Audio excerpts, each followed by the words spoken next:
Welcome to English with Abby and Torai. I'm Abby, and today we are going to talk specifically about reflexive pronouns. We have another video on the different types of pronouns that you can find in the English language, being subject, object, and reflexive pronouns.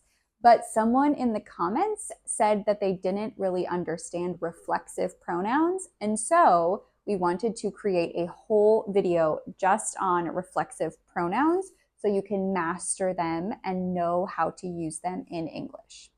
Reflexive pronouns are used in a sentence when the subject and the object are the same person or the same thing. Reflexive pronouns are used when the subject of the sentence and the object of the sentence are the same person or the same thing. And so here I have the list of all the reflexive pronouns in English and then the subject that would match it. So on this side, on the left side, we have the subjects in English. These are all subjects. And then these are all the reflexive pronouns. So I, the subject I, when it is a reflexive pronoun, becomes myself. You, the subject, becomes yourself. It becomes itself, itself. He becomes himself. She becomes herself. We becomes ourselves. Ourselves being plural, we is plural, ourselves. You becomes yourselves, you plural, becomes yourselves, plural. Them, also being plural, becomes themselves. Them becomes themselves. So these are the subjects and these are the reflexive pronouns. So let me give you two examples before we move on to how to use the reflexive pronouns specifically.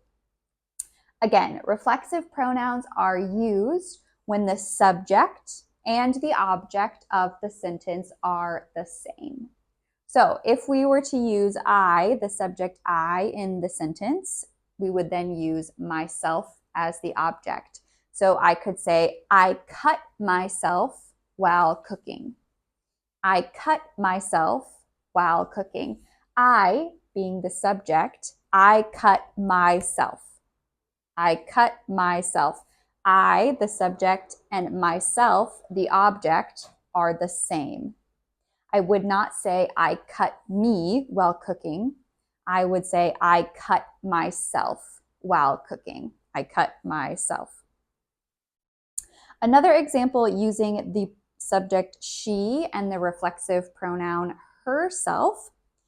She taught herself Spanish. She taught herself Spanish.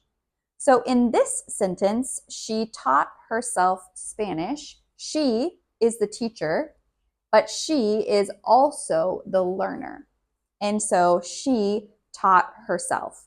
She, the teacher, herself, the learner. She taught herself Spanish.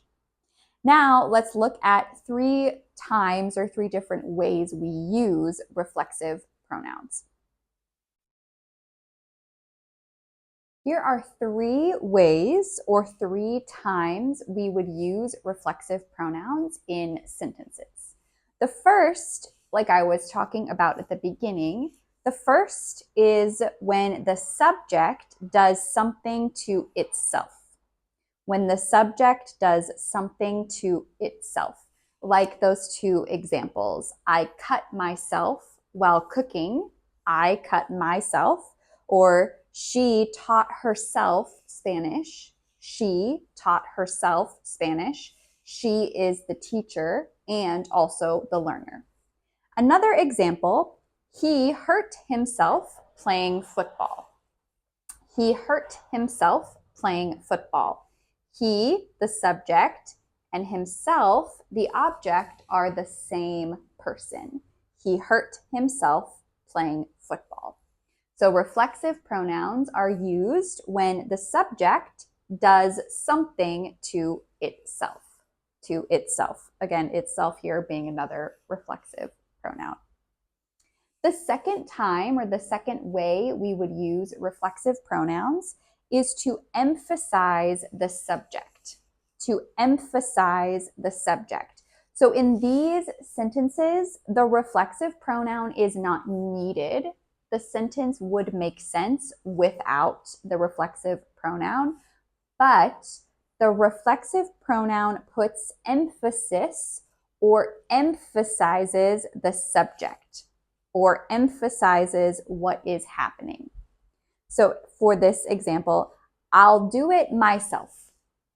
I'll do it myself. In this sentence, myself is not needed. You could say, I'll do it, and that would make sense. But to put emphasis on the fact that you are going to do it all alone, you would say, I'll do it myself. Put emphasis on the fact you will do it all alone. The second example, she made the cake herself. She made the cake herself. Herself being the reflexive pronoun. This emphasizes the fact that she made the cake by herself, all alone. She made the cake. It was not bought from a store. She didn't have help. She made the cake herself. Again, the sentence would make sense if you said she made the cake, but when you add herself, it adds emphasis to the meaning of the sentence, that she did it all alone. And so if you really want to make a point in the sentence like this, you can add a reflexive pronoun. The final time or way we use reflexive pronouns is with certain verbs.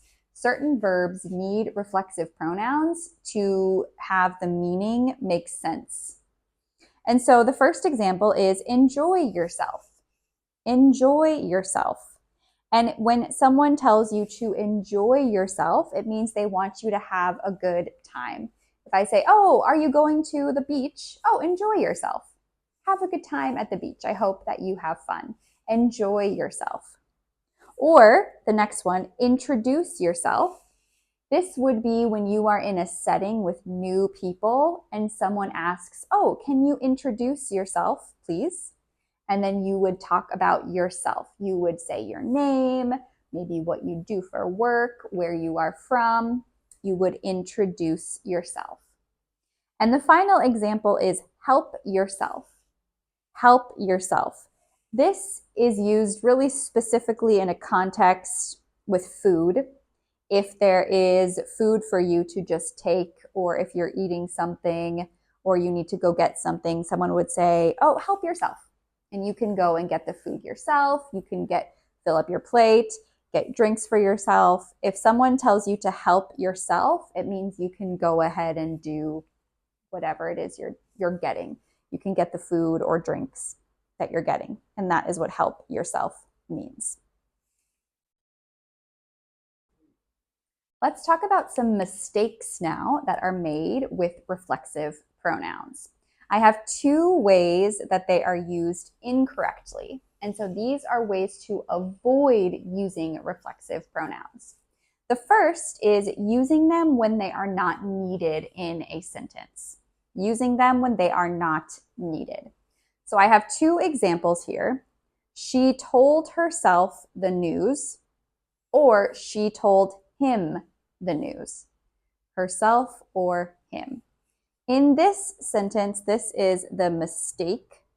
She told herself the news. She wouldn't tell herself the news. You might talk to yourself, but not in this way where you tell yourself the news. You would read the news.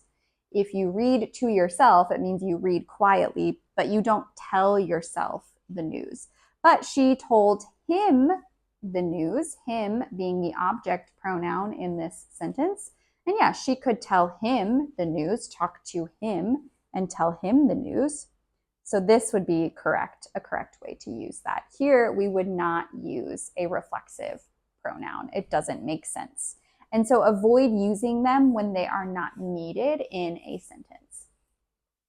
The second way is avoid double subjects. Avoid or using double subjects. We don't use reflexive pronouns when you have a double subject. When you have a double subject, also called a compound subject, you have two subjects together. Myself and John went to the store. Myself and John went to the store. This is important to note. Myself is not used in this way. Myself is not used as a subject in this way. You would say John and I. John and I went to the store. John and I went to the store. Could probably do a whole nother video on why it would be John and I, but not John and me. John and I went to the store. Not myself and John. You also wouldn't say myself went to the store. Myself would never be used as a subject. It would never be used as a subject. It would always be an object. And so you don't use it as the subject of a sentence. John, you would say John and I went to the store. Okay, now let's do some practice. I'll give 4 examples and you can look and pause the video and fill in the blank. And I'll write those on the board now. Okay, I have 4 sentences here that are missing reflexive pronouns. So you can pause the video here if you want and try to solve it first, but we will also talk through it. So I looked at in the mirror. I looked at in the mirror. So it's important to know what the subject of the sentence is in order to know which reflexive pronoun to use. Because the subject is I, we use myself. I looked at myself in the mirror. The second example, they blamed for the mistake. They blamed for the mistake. They is the subject, and so the object is themselves, plural. They is plural, themselves is plural. Number 3, did you enjoy at the party? Did you enjoy at the party? This might be a little trickier to find the subject because it is a question, and so the verb comes first. But you is the subject. Did you enjoy yourself at the party? And this is one of those where it is the verb that uses the reflexive pronoun. Did you enjoy yourself at the party? Did you have a good time at the party? The last one, he introduced to the group. He introduced to the group. Here, he is the subject of the sentence, and so he introduced himself to the group. He introduced himself to the group. Again, being a verb, a phrasal verb that uses a reflexive pronoun to make sense. He introduced himself, he talked about himself, he told about himself, he told the group who he is. He introduced who he is to the group. So, thank you very much for watching, and I hope that this was helpful in better understanding reflexive pronouns. Like I said at the beginning, we have another video about all 3 types of pronouns if you want to check that out. And we hope you come back for our other videos. Let us know in the comments if you have any other questions as well.